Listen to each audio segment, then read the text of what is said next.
बहुत ही कम दिन बच गए थे। इलेक्शन कोड ऑफ कॉन्डक्ट लगने ही वाला था। हम सबको मालूम है अप्रैल और मई में चुनाव हुआ था। 5 मार्च 2014 को उस समय के यूपीए सरकार ने 123 प्राइम प्रॉपर्टीज को, जो housing and urban development ministry के तहत आता है, उसको आपने दिल्ली वक्फ बोर्ड को ट्रांसफर कर दिया। क्या जरूरत था? कुछ दिन बाकी था चुनाव होने के लिए, आप इंतजार तो करते। आपने सोचा ये करके वोट मिलेंगे, लेकिन आप तो चुनाव तो हार गए, तो फायदा क्या हुआ? ऐसा काम करने से वोट नहीं मिलता है। इसलिए लोग इंटेलिजेंट है, हमारे देश के लोग समझदार है, इसलिए वोट बैंक का राजनीति के बिना हम अच्छे सोच के साथ में आज इस सदन में फिर से आए हैं। कुछ एनोमलीज है इस बिल में, तो इसको बदलना जरूरी था। मैंने एक पहले भी इसका जिक्र किया था कि आपने कहा कोई भी हिंदुस्तानी, कोई भी भारतीय वक्फ क्रिएट कर सकता है। वो 95 में ऐसा नहीं था, आपने 13 में बदलाव किया, उसको हमने फिर से 1995 का प्रावधान को फिर से रिवाइव करते हुए ये हमने जोड़ा है कि वक्फ वही क्रिएट कर सकता है जो मिनिमम 5 साल इस्लाम को प्रैक्टिस करता है। बहुत साफ साफ शब्दों में प्रावधान रखा है। सर, जो वक्फ बोर्ड बने हैं, हम उसको बहुत ही सेकुलर, इंक्लूसिव बनाना चाहते हैं। आपका पुराना प्रावधान को हटा करके अब हमने कहा है कि वक्फ बोर्ड में शिया भी रहेंगे, सुन्नी भी रहेंगे, बोहरास भी रहेंगे, आगा खानिस भी रहेंगे, मुसलमानों में जो बैकवर्ड है, पिछड़े लोग हैं, वो भी रहेंगे, और साथ साथ में महिला भी रहेंगे, और एक्सपर्ट नॉन मुस्लिम भी रहने का प्रावधान रखा गया है। सब स्वागत करना चाहिए, इसको किसी को आपत्ति होने का कोई जरूरत नहीं है। उसके बाद सर, मैं थोड़ा सा इसको विस्तार करके बताना चाहता हूं। मेरा ही खुद का एग्जाम्पल मैं देता हूं। मान लो मैं मुस्लिम नहीं हूं, लेकिन मैं माइनॉरिटी अफेयर्स मिनिस्टर हूं, तो मैं सेंट्रल वक्फ काउंसिल का चेयरमैन होता है। तो मेरे होने के बावजूद उसके बाद टोटल 4 नॉन मुस्लिम हो सकता है वक्फ बोर्ड, वक्फ काउंसिल में मेंबर, और उसमें मैक्सिमम 4 नॉन मुस्लिम के साथ साथ में 2 महिला कंपल्सरी है।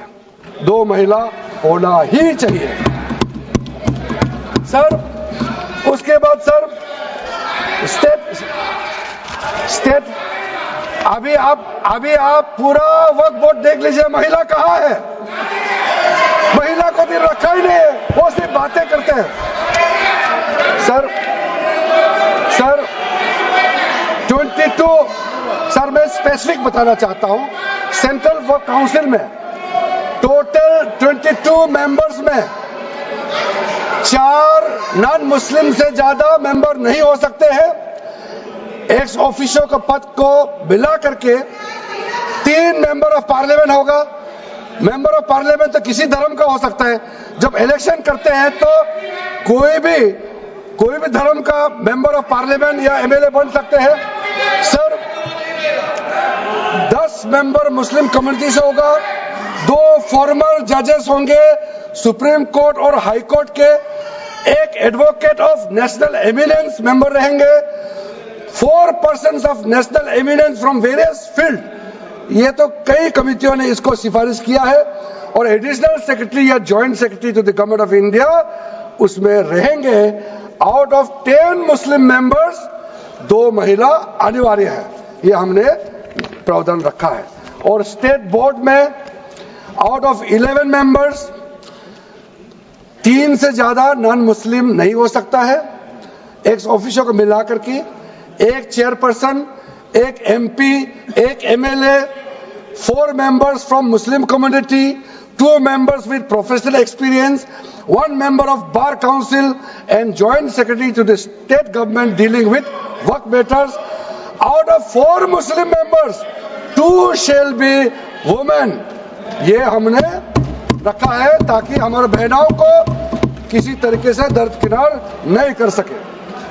वक्फ एक्ट सर, हमने जो नया प्रावधान रखा है उसमें जितना भी जो आर्बिट्रेरी प्रोविजन जो जरूरी नहीं था उसको हमने सामान्य रूप से देश में और जितना कानून है उसको मिलाते हुए मुख्य रूप से ट्रांसपेरेंसी इन वर्क मैनेजमेंट, सर्वे को अपडेट करने के लिए जो पहले इनसफिशिएंट प्रोविजन था इसमें वर्क लैंड रिकॉर्ड्स वगैरह में महिलाओं का इनहेरिटेंस राइट्स, बच्चों का राइट और साथ साथ में कई हजारों केसेस पेंडिंग है ट्राइब्यूनल और कोर्ट्स में, उसको सेटल करने के लिए जो आज लगभग 10,000 से भी ज्यादा केसेस जो पेंडिंग था और कुछ सालों के अंदर में 13 से 30,000 केसेस पेंडिंग हो चुके हैं, उसको सरलता से सुलह करने के लिए हमने रास्ता खोजा है। एक चीज बार बार आप लोग कहते हैं, हमारे पक्ष के लोग हो या उस साइड के पक्ष के लोग हो या जो सदन से बाहर है, वो एक वक्तव्य देते रहते हैं, मैं उसको सुधारना चाहता हूं। ये कहते हैं कि हमारा देश में लैंड बैंक जो है वक्फ बोर्ड के पास 3rd लार्जेस्ट है। पहला रेलवे, इंडियन रेलवे, फिर इंडियन आर्मी मतलब इंडियन डिफेंस का, और फिर कहता है वक्फ बोर्ड के पास जमीन है। मैं उसको सुधारना चाहता हूं। सर, आप भी तो ट्रेन में चलते हैं, हम लोग भी ट्रेन में चलते हैं, हजारों किलोमीटर ट्रेन का पटरी लगा हुआ है, स्टेशन बना हुआ है। वो ट्रेन का पटरी लगा हुआ है, वो रेलवे का प्रॉपर्टी थोड़ी है, ये तो देश का प्रॉपर्टी है, हम लोग सब चलते हैं उसमें। इसको आप कैसे लगा सकते हैं कि रेलवे के पास इतना है, वक्फ बोर्ड के पास इतना है? वो देश का प्रॉपर्टी है। हमारा डिफेंस के पास कहता है कि 2nd लार्जेस्ट है। डिफेंस के पास जो भी ले रहे, जहां ट्रेनिंग करता है, जहां वो रहता है, या बॉर्डर एरिया में जितना डिफेंस लैंड है वो देश का रक्षा के लिए है। उसको आप कैसे वक्फ प्रॉपर्टी के साथ आप तुलना कर सकते हैं? वक्फ प्रॉपर्टी प्राइवेट प्रॉपर्टी होता है सर। तो इसलिए दुनिया में सबसे ज्यादा वक्फ प्रॉपर्टी हिंदुस्तान में है। सिर्फ हमारा देश में ही नहीं, दुनिया का सबसे बड़ा और सबसे ज्यादा वक्फ प्रॉपर्टी हिंदुस्तान में है। तो फिर ये क्यों है 60 साल तक आप सरकार में रहे हैं, हमारे देश में मुसलमान इतना गरीब क्यों है? जब दुनिया का सबसे ज्यादा वक्फ प्रॉपर्टी हमारा देश में है, तो हमारा गरीब मुसलमानों का पढ़ाई के लिए, मेडिकल ट्रीटमेंट के लिए, स्किलिंग के लिए, इनकम जनरेशन के लिए क्यों काम नहीं हुआ आज तक? बताइए। ये दुनिया का सबसे बड़ा वक्फ प्रॉपर्टी अगर हिंदुस्तान में है, तो उस प्रॉपर्टी से गरीबों का उत्थान के लिए, लोगों का भला के लिए अगर ये सरकार नरेंद्र मोदी जी के नेतृत्व में गरीब मुसलमानों के लिए काम कर रहा है, तो इसमें आपत्ति क्यों होना चाहिए? आप लोग बताइए। इसलिए सर, इसको धर्म जाति से बाहर उतर करके सबको सीधा अपना दिल से पूछ करके आप सोच के देखिए कि आप जो लोग आज इस बिल को विरोध कर रहा है, आज 1 साल 2 साल नहीं, सदियों तक हमारा देश उसको याद रखेगा कौन इस बिल को समर्थन कर रहा है, कौन इस बिल को विरोध कर रहा है।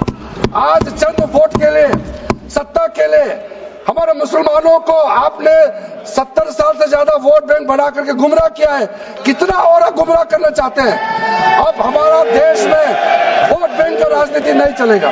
इसलिए मैं कहना चाहता हूं, जब हमारा देश में इतना वक्त प्रॉपर्टी है, तो इसको हम बेकार में पड़ा रहने नहीं दिया जा सकता है। गरीब मुसलमानों के लिए, आम मुसलमानों के लिए इस्तेमाल करना ही पड़ेगा। उसके लिए आज के ये वक्त संशोधन बिल जरूरत है। अध्यक्ष महोदय जी, हमारे अपने वामसी पोर्टल में, हमारे मंत्रालय के वामसी पोर्टल में हमने रिकॉर्ड देखा है। सचर कमेटी जो आपने बनाया है 2006 में, उन्होंने भी ये बारे में काफी डिटेल में जिक्र किया हुआ है। सर, 2006 में 4.9 लाख वर्क प्रॉपर्टी था और उसका इनकम कितना था? मैं बता दूं आंकड़ा सर, आप कहेंगे 4.9 लाख वर्क प्रॉपर्टी में टोटल इनकम था 163 करोड़। कौन खाते थे? 163 करोड़। और आपने 2013 में बदलाव करने के बाद आज इनकम कितना बढ़ा है वो भी मैं बता देता हूं।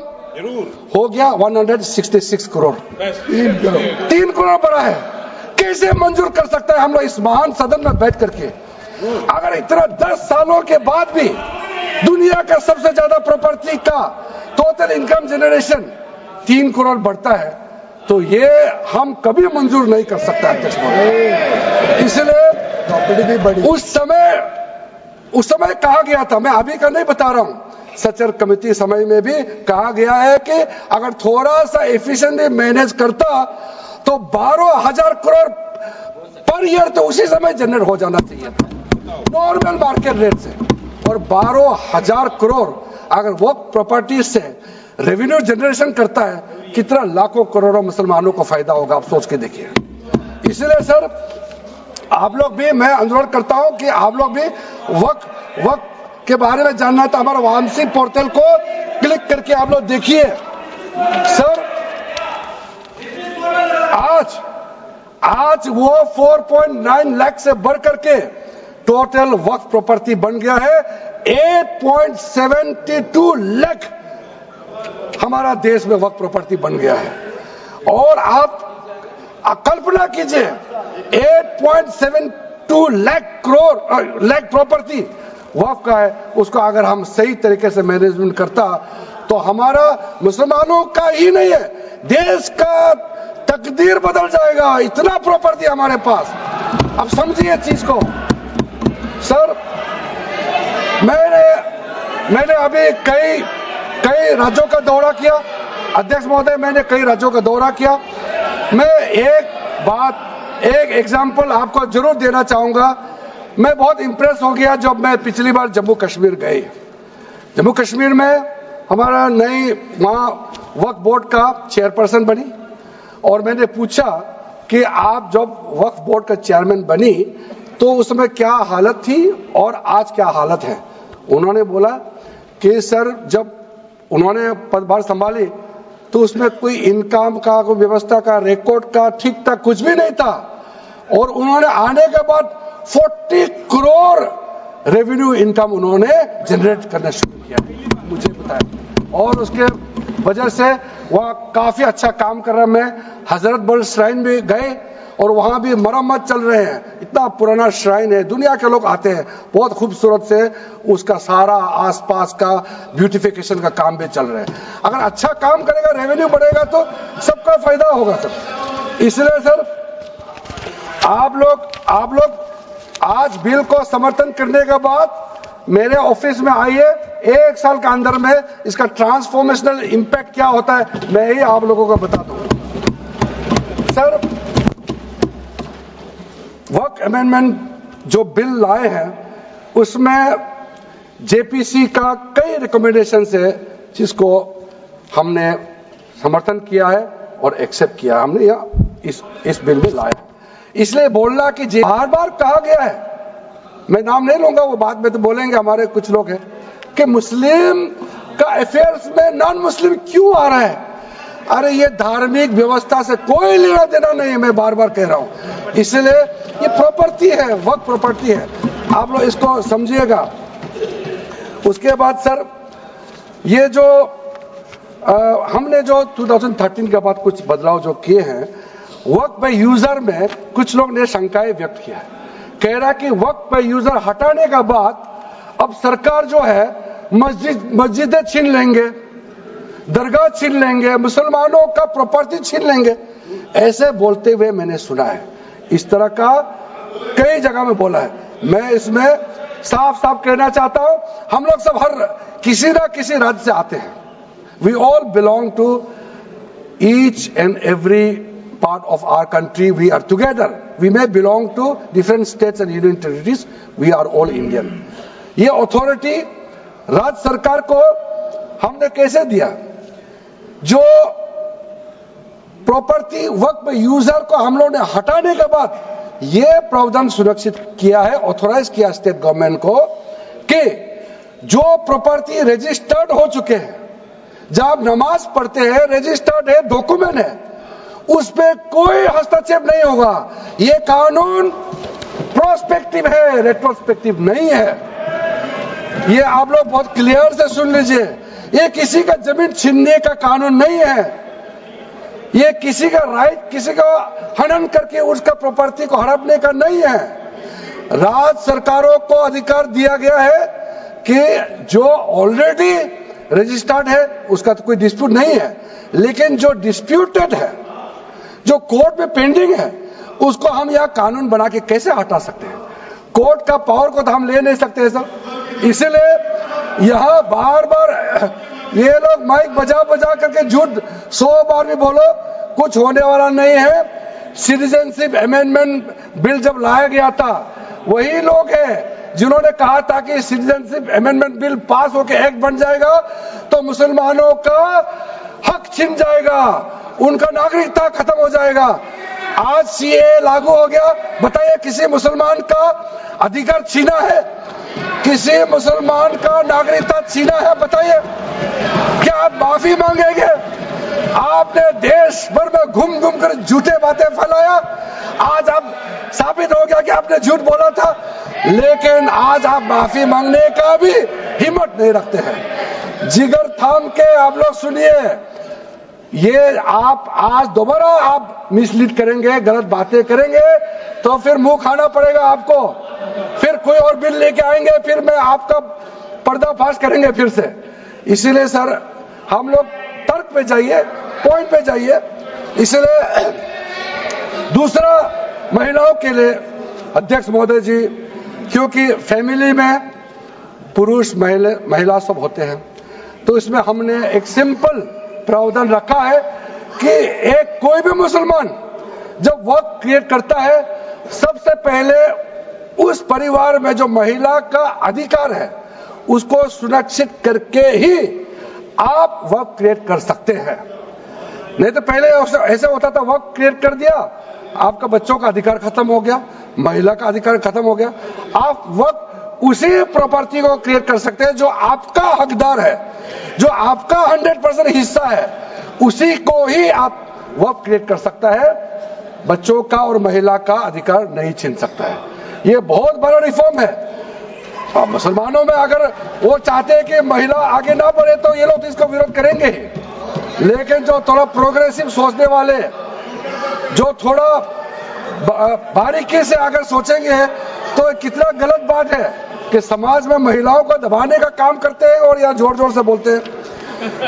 अध्यक्ष महोदय जी, सारा मैनेजमेंट जो सरकार का जमीन या प्राइवेट का जो जमीन है, इसका कलेक्टर को इन्होंने कमेटी के माध्यम से सुझाव किया है कि हर चीज कलेक्टर को क्यों ऑथोराइज किया गया है।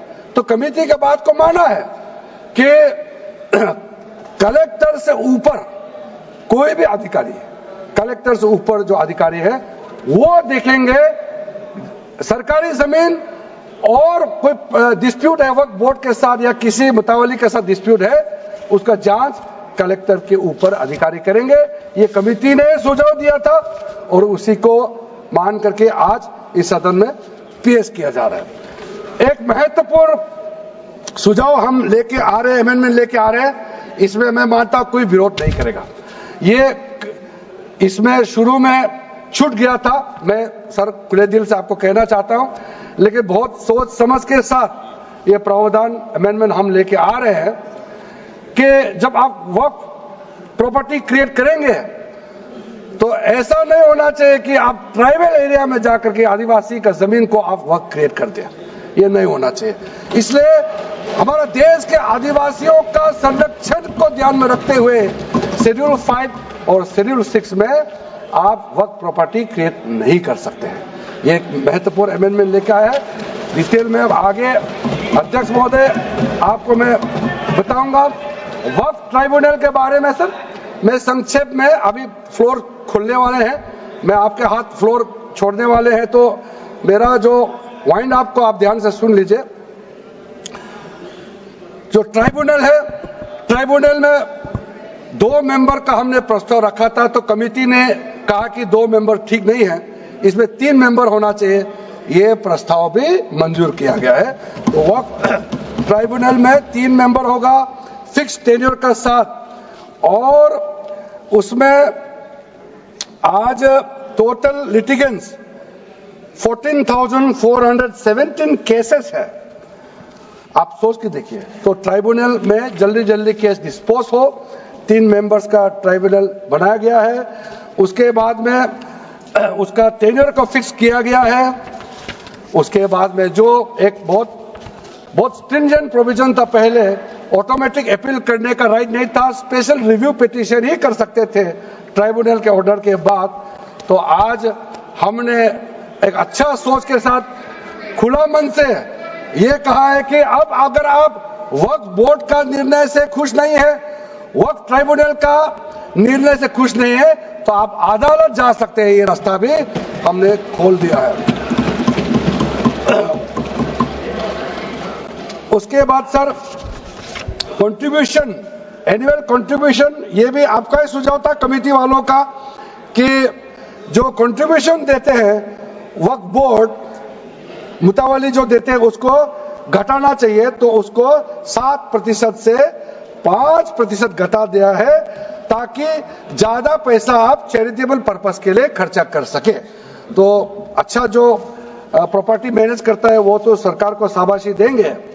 उसके बाद एक बहुत ही महत्वपूर्ण प्रावधान है जो हमको रखना पड़ा, आपने लॉ ऑफ लिमिटेशन को इस वक्फ बोर्ड का प्रावधान से हटा दिया था, इसको हमने लगाया है। तो आप तो मालूम है, the limitation act of 1963 will now apply to the work property claims from the date of commencement of this act, aiming to reduce prolonged litigation। ये बहुत बड़ा, मैं मानता हूं, एक कदम उठाया है। और जो सेक्शन 40 सबसे ड्रैकोनियन प्रोविजन इस एक्ट में था, तो सेक्शन 40 था। सेक्शन 40 के तहत वक्फ बोर्ड, आप लोग बार बार कहते हैं ना, ये ऐसा नहीं है, ऐसा ही है। सेक्शन 40 में किसी भी जमीन को आप वक्फ प्रॉपर्टी डिक्लेयर कर देता था, वो प्रॉपर्टी को हमने हटा दिया है। वो कोई भी जमीन को वक्फ प्रॉपर्टी डिक्लेयर करके फिर किसी गरीब के लिए नहीं करना है। वो लोग, कुछ लोग, चंद लोग अपने के लिए, अपने फायदा के लिए इस्तेमाल करते हैं। ओवैसी, मैं तो नाम नहीं लूंगा, लेकिन सर ये प्रावधान को इतना मिसयूज हुआ, इसलिए तो इतना लाखों प्रॉपर्टी का संख्या बढ़ गई। अब किसी प्रॉपर्टी को कैसे आप क्लेम कर सकते हैं?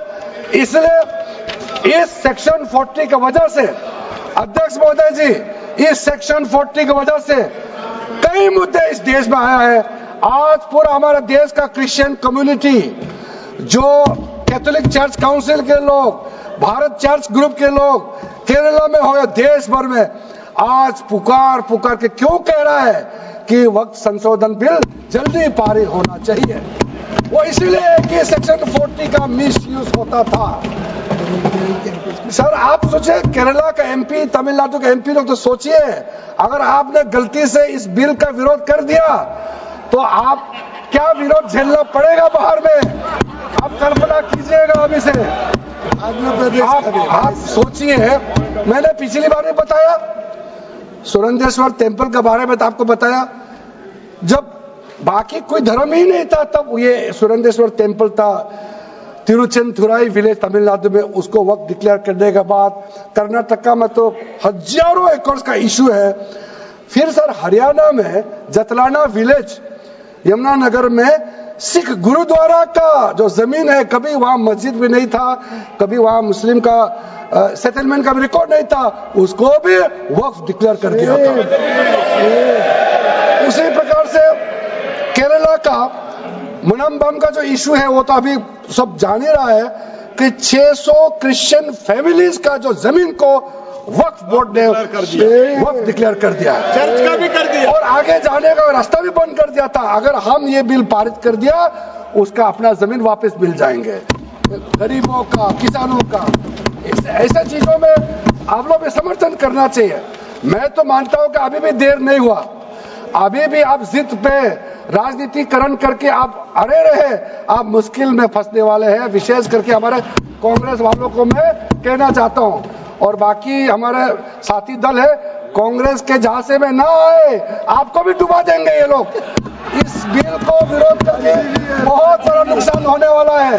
आप ध्यान से सुनिए अध्यक्ष महोदय।